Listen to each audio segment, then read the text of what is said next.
Hello friends, मेरा नाम है गौरव और आज के इस वीडियो में हम बात करने वाले हैं फॉर्मेशन ऑफ पार्टनरशिप फर्म के बारे में। इससे पिछले वीडियो में हमने बात की थी टाइप्स ऑफ पार्टनरशिप फर्म्स और टाइप्स ऑफ पार्टनर के बारे में, जिसका लिंक मैंने आपको डिस्क्रिप्शन में दे रखा है। तो अब हम जानते हैं कि पार्टनरशिप फर्म का फॉर्मेशन होता किस प्रकार है।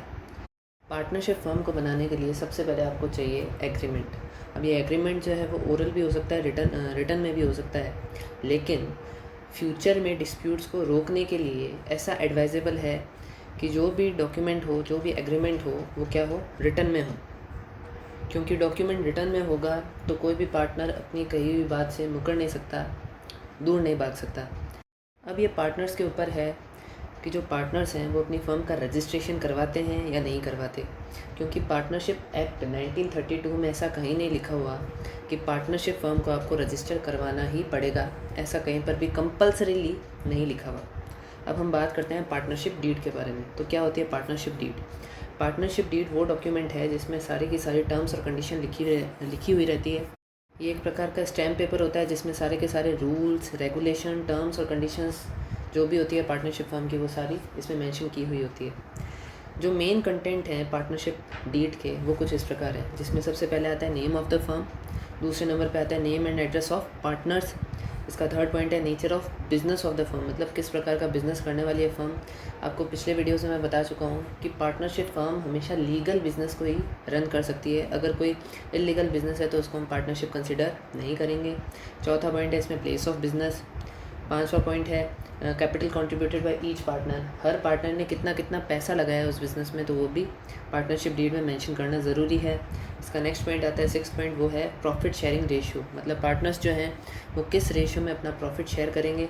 इसका सेवन्थ पॉइंट है rights and duties of the partner, मतलब पार्टनर्स की क्या क्या राइट्स हैं और क्या क्या उनकी ड्यूटीज़ हैं।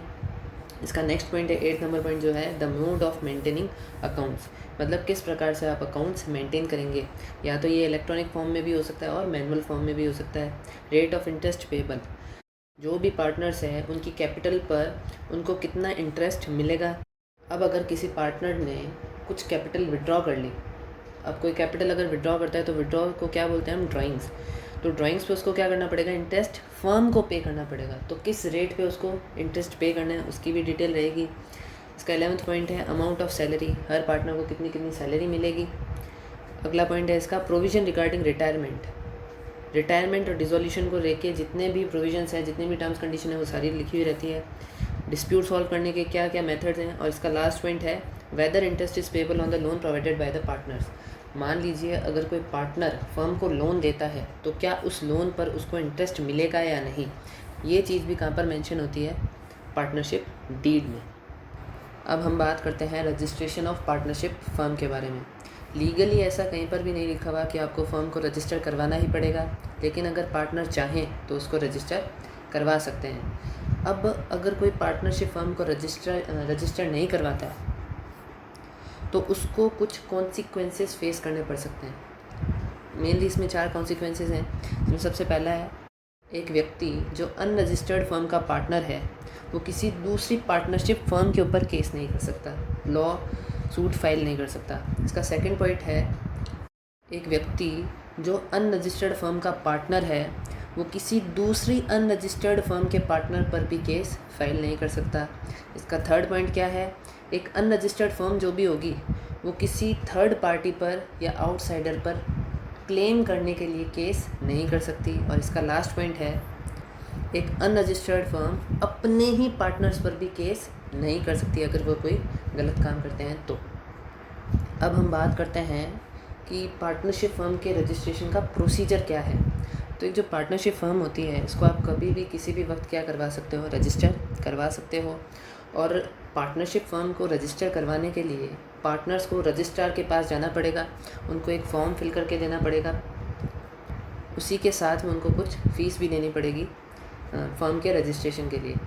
अब एप्लीकेशन के साथ साथ उनको क्या क्या चीज़ें देनी पड़ेगी, उनको बताना पड़ेगा कि name of the firm, firm का नाम क्या है, फर्म का प्रिंसिपल प्लेस ऑफ बिज़नेस, मतलब हेड ऑफिस कहाँ है फर्म का, और कोई दूसरी जगह तो नहीं है जहाँ पर फर्म अपना बिज़नेस करेगी, जैसे ब्रांच ऑफिस भी होते हैं बहुत सी फर्म्स के।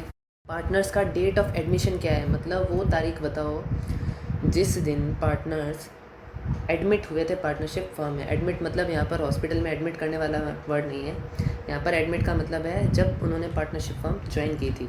इसका नेक्स्ट पॉइंट है नेम्स एंड परमानेंट एड्रेस, जो कि पार्टनरशिप डीड में भी हमें लिखना होता है कि पार्टनर्स का नेम और उनका परमानेंट एड्रेस।